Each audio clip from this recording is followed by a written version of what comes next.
Sketchbook Revival starts in a couple of days, so I've grabbed out this paper pad to make myself a journal. I am going to use the workshop that is included in the festival to make my book. I've done this is my third year, and I make a book every year. And I always like to follow the classes provided for the bookbinding because I always learn something new.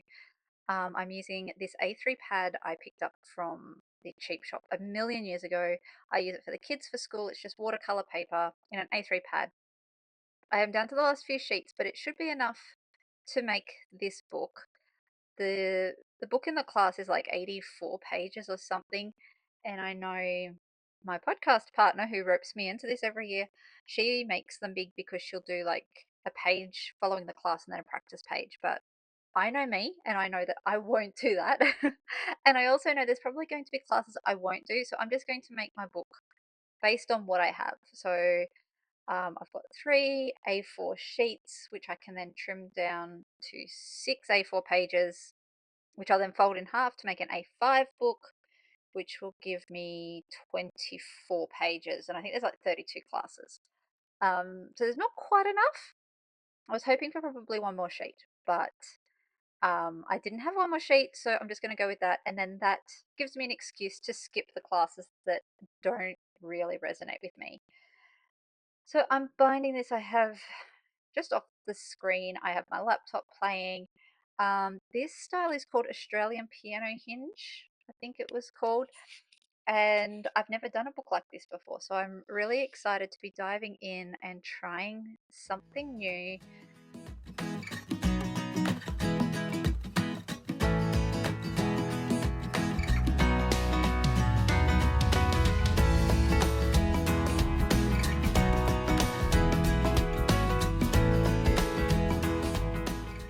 And with those all folded, I did pull down my A4 paper pads just to see what I had because I know that I need another piece of paper to cut my binding strips from. And I was also hoping that I might have had just one spare piece of A4 paper.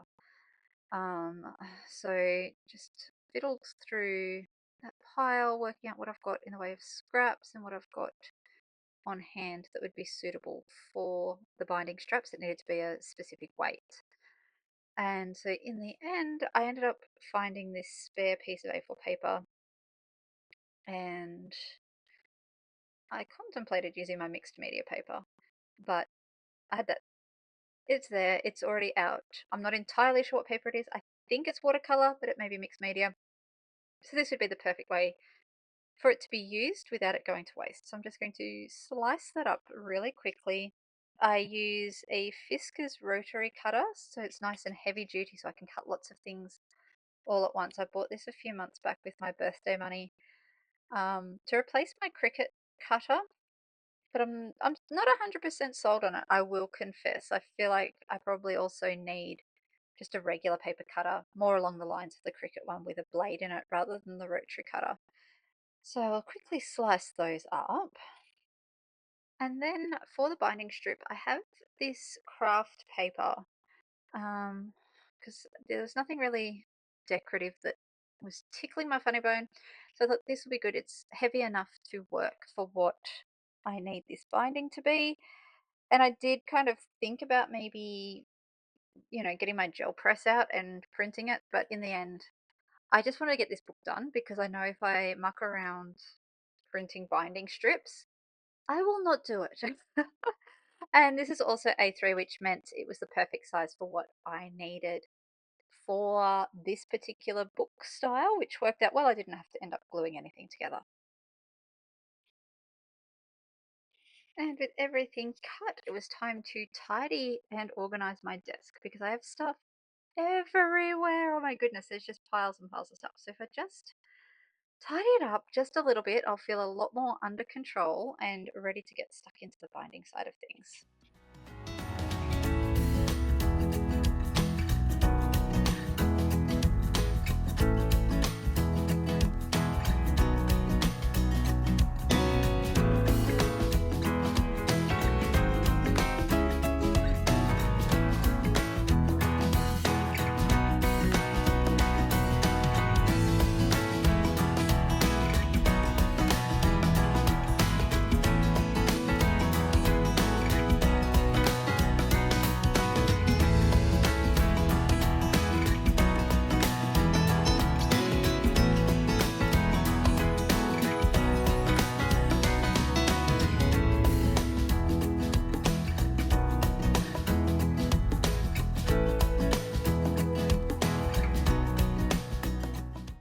everything else tidied up, I needed to trim my cover. I'm just using an A4 piece of chipboard that it came off the back of a paper pad at some point. I always keep the backs of them because it's just such a handy weight of cardstock. It's not even really cardstock, is it?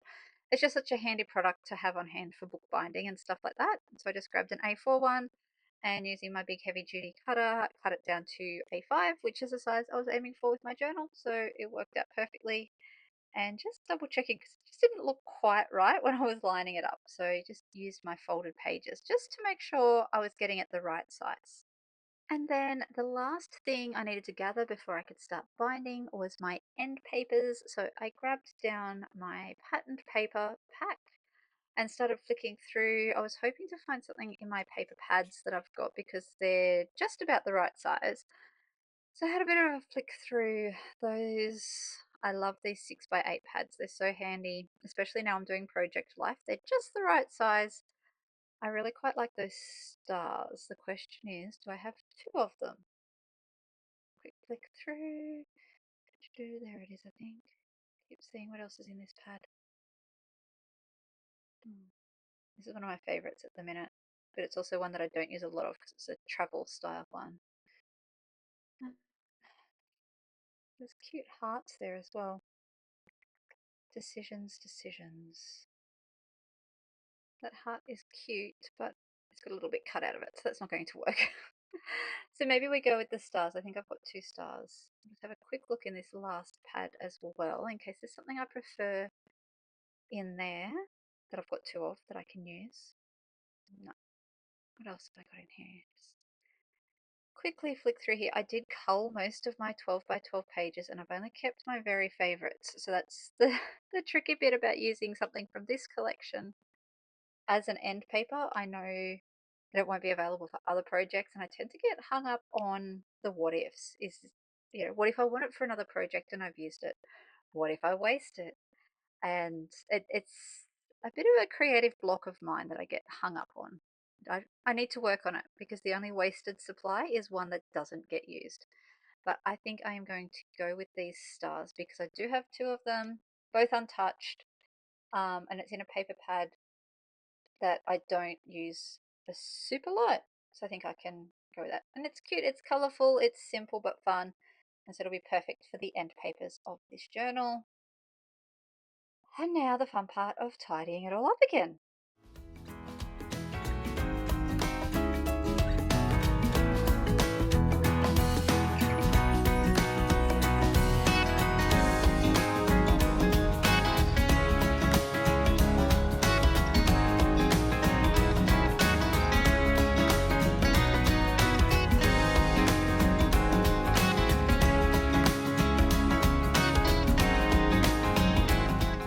And I was warned coming into this class that the cutting and the prep was the longest part of the proceedings.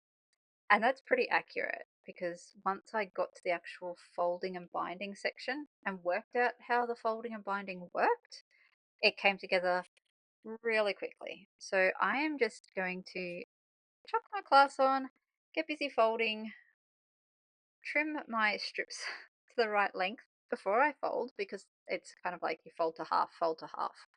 So the right length is important, which I didn't do at the start. But I'm going to do that. And then I think I might pop this bit on fast forward and get this book bound up.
that is it all done.